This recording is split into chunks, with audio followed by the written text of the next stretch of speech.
ہم مسلمانوں کو سب سے پہلا کام یہ کرنا ہے کہ زندگی بھر نمازوں کی پابندی کرنی ہے۔ نماز ایک مسلمان کی پہچان اور آئیڈینٹی ہے۔ جیسے میں انڈین ہوں تو مجھ سے ثبوت مانگا جاتا ہے، تو میں کہتا ہوں میرے پاس آدھار کارڈ بنا ہوا ہے، راشن کارڈ ہے، لائسنس ہے، پاسپورٹ ہے، تو کہتے ہیں ٹھیک ہے یہ انڈین ہے۔ ایسے ہی ہم نے ایک دعویٰ کیا ہے کہ ہم مومن ہیں، مسلمان ہیں، ایمان والے ہیں۔ تو ایمان والے کی پہچان کیا ہے؟ ٹوپی پہننا، یہ تو گاندھی کا پورا پریوار پہن کے گیا ہے، یہ پہچان نہیں بن سکتی۔ گوشت کھانا، یہ تو کوا بھی کھا سکتا ہے، تو پہچان نہیں بن سکتی۔ مسلمان کی جو پہچان اور آئیڈینٹی ہے وہ نماز ہے۔ اس لیے قیامت کے میدان میں سب سے پہلے اول ما یحاسب بہ العبد یوم القیامہ الصلاۃ، سب سے پہلے قیامت کے میدان میں جو پرسن اور سوال ہوگا وہ نماز کا ہوگا۔ کیوں؟ اس لیے کہ آپ ایک جہاں سے دوسرے جہاں گئے ہیں۔ جب آپ ایک ملک سے دوسرے ملک جاتے ہیں تو سب سے پہلے آپ کا ڈاکومنٹ چیک ہوتا ہے۔ ہم جو ہے قبروں سے اٹھے اور برزخ سے چل کر جب محشر پہنچے ہیں تو پہلا سوال نماز کا ہے۔ تو اس لیے ہم سب نماز کی پابندی کریں۔ عورتیں بھی سن رہی ہیں، وہ بھی اپنے گھروں میں نماز کی پابندی کریں اور اپنے بچوں کی صحیح تربیت کریں، اپنی بچیوں کی بھی تربیت کریں۔ نبی پاک صلی اللہ علیہ وسلم کا فرمان ہے کہ اللہ نے اگر کسی کو 2 بیٹیاں دی ہوں، 3 دی ہوں، مختلف ساری روایتوں کو سامنے رکھ کے اگر خلاصہ نکالیں تو یہ بنتا ہے کہ سب سے پہلے ان کے نام اچھے رکھو اور ان کی تعلیم اور تربیت کا انتظام کرو اور انہیں جینے کا حق دو، ان کے نکاح کر دو، نکاح تک ان پر خرچ کرتے رہو، تو ایسے ماں باپ پر، ایسے بھائیوں پر جنت واجب ہو جاتی ہے۔ آج ہم تعلیم کی طرف تھوڑے بہت بیدار تو ہوئے ہیں، لیکن تربیت کی طرف دھیان نہیں ہے۔ تعلیم کے ساتھ تربیت کا لفظ بھی استعمال ہوتا ہے۔ ہم کئی بار سنتے ہیں کہ تعلیم و تربیت کا انتظام ہے، تو تعلیم کے ساتھ تربیت کے اوپر بھی دھیان دینے کی ضرورت ہے۔ آپ بے شک عصری علوم حاصل کریں، وقت کی ضرورت ہے، اور اسلام نے ان چیزوں سے روکا نہیں بلکہ اسلام نے ان چیزوں کو سراہا اور آگے بڑھایا ہے۔ نبی پاک صلی اللہ علیہ وسلم جب مکہ سے ہجرت کر کے مدینہ تشریف لائے، جیسا کہ مولانا نے اشارہ کیا کہ بچیاں پڑھ رہی تھی طلع البدر علینا من ثنیات الوداع، تو ان بچیوں میں ایک لڑکی تھی جس کا نام ہے رفیدہ۔ نبی پاک صلی اللہ علیہ وسلم نے فرمایا کہ کس کی بیٹی ہو؟ کہا میں سعد کی بیٹی ہوں اور میرا باپ طبیب تھا اور مجھے بھی فن طب سکھایا، میں نے اپنے باپ سے ڈاکٹری کا فن، نرسنگ کا فن سیکھا ہے۔ نبی پاک صلی اللہ علیہ وسلم جب مسجد نبوی بنی ہے تو مسجد نبوی کے پاس میں اس عورت کو خیمہ بنا کے دیا، چبوترا بنا کے دیا۔ ایک تو وہ چبوترا جسے صفہ کہتے ہیں، جس میں جو ہے صحابہ ہر وقت پڑھتے رہتے تھے۔ اسلامی یونیورسٹی کہہ لیں، اس سے مدرسہ کہہ لیں، مکتب کہہ دیں، 70 افراد تو ہر وقت رہے ہیں اس میں، لیکن محدثین فرماتے ہیں ان کی تعداد کبھی 400 تک اور کبھی 700 تک بھی پہنچی۔ اور اسی علاقے میں ایک اور چھپر بنایا نبی پاک صلی اللہ علیہ وسلم نے اس عورت کے لیے، اس رفیدہ کو اس میں بٹھایا، اور پھر مسلمان عورتوں میں یہ اعلان کیا کہ اس لڑکی کے پاس میں جو علم ہے، جو طب ہے، جو نرسنگ ہے، وہ تم بھی سیکھو۔ تو بڑی بڑی عورتیں، یہاں تک کہ حضرت عائشہ رضی اللہ تعالیٰ عنہ، ام سلمہ، حضرت حفصہ، ام عمارہ، بڑی بڑی عورتیں، ہم پڑھتے ہیں نا کہ خاتون احد حضرت ام عمارہ نے نبی پاک صلی اللہ علیہ وسلم کا دفاع کیا احد کے اندر۔ نبی ایسے موقع پہ پوچھا کرتے تھے تم عورتیں کہاں جا رہی ہو؟ تو وہ کہتی تھی ہم زخمیوں کا علاج کر دیں گی، ہم پیاسوں کو پانی پلا دیں گی۔ تو زخمیوں کا علاج کیا انہوں نے بغیر سیکھے کیا؟ نہیں، یہ وہ عورتیں تھیں جنہوں نے حضرت رفیدہ سے باقاعدہ نرسنگ کو جو ہے مرہم کرنا اور زخمیوں کا علاج کرنا یہ سیکھا تھا۔ تو اسلام عصری علوم سے منع نہیں کرتا، بلکہ اسلام کے اندر علم کو اتنی اہمیت دی گئی ہے کہ اہمیت کے اعتبار سے تو توحید کا پہلا نمبر ہے، لیکن وحی کے نزول کو دیکھیں گے تو پہلا آرڈر جو اللہ کا آیا تھا وہ یہ تھا، اقرا، پڑھ اپنے رب کے نام سے۔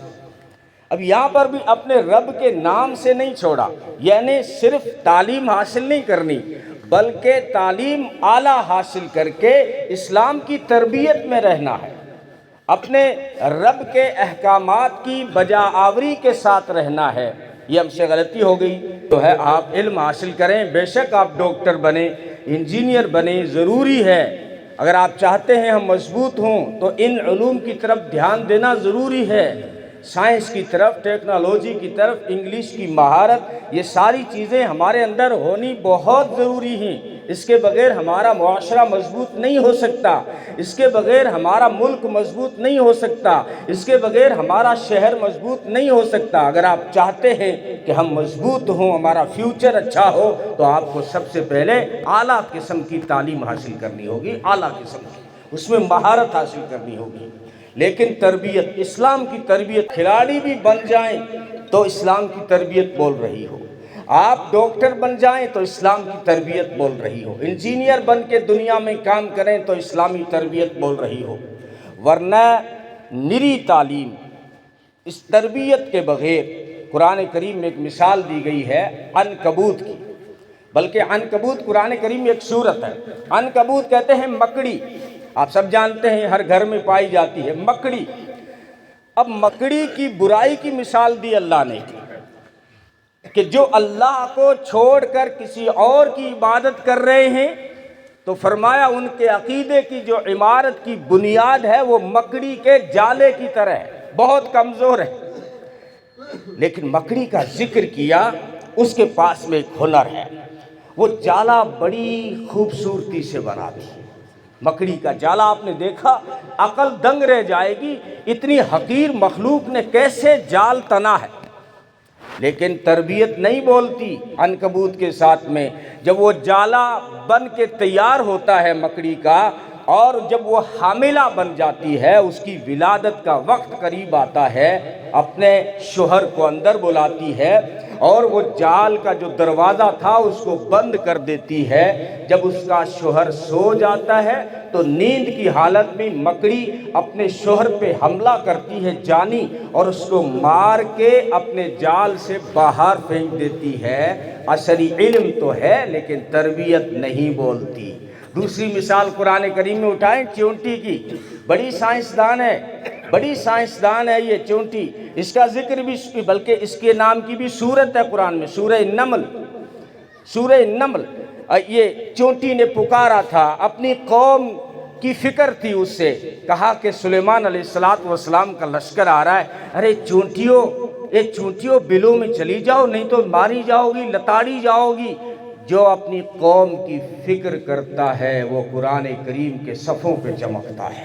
اس چونٹی نے اپنی قوم کی فکر کی ہے، اور بہت چھوٹی مخلوق ہے، 1 سینٹی میٹر سے آگے اسے دکھائی نہیں دیتا، لیکن اس کا سائنسی علم دیکھیے کہ جب یہ رزق کی تلاش میں نکلتی ہے اور اس کو جب گیہوں کا دانہ ملتا ہے اس کو کھینچ کے گھر لاتی ہے، 2 ٹکڑے کر کے پھر گھر میں رکھتی ہے، لیکن جب دانہ اس کو دھنیے کا ملتا ہے تو جب اس کو گھر میں لاتی ہے تو 2 ٹکڑے نہیں کرتی بلکہ 4 ٹکڑے کر کے گھر میں رکھتی ہے، کیونکہ چونٹی کو بھی پتا ہے کہ دھنیے کو 2 ٹکڑا کر کے رکھا تب بھی اگ جاتا ہے یہ، اس لیے اس کے یہ 4 ٹکڑے کرتی ہے۔ یہ علم اس کے پاس ہے لیکن علم کے ساتھ تربیت بھی دیکھیے کہ دانہ جب ملتا ہے تو اکیلی نہیں کھاتی، کھینچ کے گھر لے آتی ہے، ساری برادری کو بلاتی ہے اور سارے جو ہے مل کے کھاتے ہیں۔ یہ اس کی تربیت ہے۔ شہد کی مکھی کو دیکھیں، وہ اس کے پاس میں بڑا علم ہے، میڈیکل سائنس کا ایسا علم ہے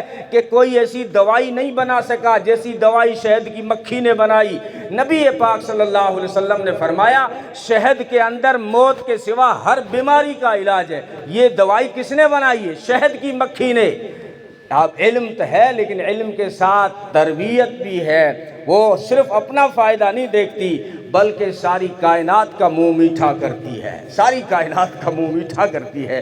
تو جو ہے آپ بھی علم حاصل کریں اسلامی تربیت کے ساتھ میں، آئیڈیل بنائیں۔ جو ہے بچیاں ہیں تو آئیڈیل بنائیں رفیدہ کو، حضرت زہرا فاطمۃ الزہرا رضی اللہ تعالیٰ عنہا، حضرت عائشہ رضی اللہ تعالیٰ عنہا۔ مدینے میں ان کا بھانجا کہتا ہے حضرت عروہ کہ میں نے عائشہ سے بڑا ڈاکٹر نہیں دیکھا، ایسا کلینک کسی کا مدینے میں نہیں چلا جیسا حضرت عائشہ کا چلا، اور ساتھ میں انہوں نے 45 سال پردے کے پیچھے بیٹھ کر ہزاروں مردوں کو پڑھایا ہے۔ اسلام بچی کو نہ ڈاکٹر بننے سے روکتا ہے، نہ جو ہے اس کو ٹیچر بننے سے نہ روکتا ہے۔ اسلام صرف عزت کی حفاظت کے لیے پردہ لٹکاتا ہے، روڑا نہیں اٹکاتا۔ اس لیے بچیوں کو بھی پڑھائیں آپ، اور نوجوانوں آپ بھی تعلیم حاصل کریں۔ آخری بات یہ ہے کہ بچیاں محنت کر رہی ہیں لیکن میرے نوجوانوں ہم نے محنت چھوڑ دی ہے۔ آج یہ مسائل آپ سنتے ہیں نا کہ میری بیٹی کا رشتہ نہیں ہو رہا ہے یا مشکل سے ہو رہا ہے، آنے والے وقت میں مجھے خدشہ ہے کہ ہمارے لڑکوں کے رشتے مشکل نہ ہو جائیں، کیونکہ بچیاں تو محنت سے پڑھ رہی ہیں، وہ تو کوئی ڈاکٹر بن جائیں گی، انجینئر بن جائیں گی اور بڑے عہدوں تک پہنچ جائیں گی، اور ہم ادھر چوراہوں پہ بیٹھ کے کوئی تو لوڈو کنگ بن رہا ہے، کوئی پب جی کا ماسٹر بن رہا ہے، اور کوئی تاش میں دل بہلا رہا ہے، کوئی نشوں کی لت میں پڑا ہوا ہے۔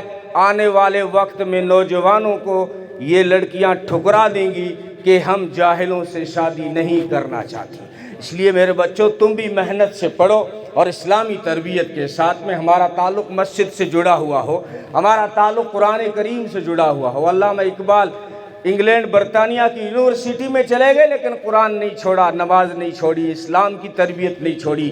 انہی اصولوں کے ساتھ جئیں اور آگے بڑھیں، اتحاد اور اتفاق اور محبت اور یکجہتی کے ساتھ میں آگے بڑھیں، حسن اخلاق کے ساتھ آگے بڑھیں اور اپنا اعلیٰ جو ہے تعلیم اعلیٰ حاصل کریں، اپنی اکنومی کو مضبوط کریں، اپنی صفوں میں اتحاد پیدا کریں۔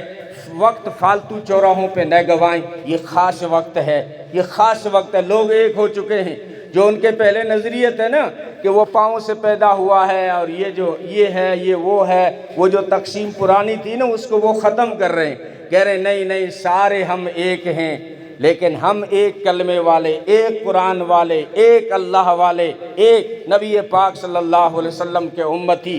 تو ضرورت ہے کہ اپنی صفوں میں اتحاد پیدا کریں، حسن اخلاق کے ساتھ آگے بڑھیں، ایسے وقت پہ رسماً جمع نہ ہو جایا کریں، کچھ فکریں لے کے اٹھا کریں، اور سب سے پہلے فکر جو ہے اپنی آخرت کی فکر ہو، اپنے ایمان کی فکر ہو، نمازوں کی پابندی ہو۔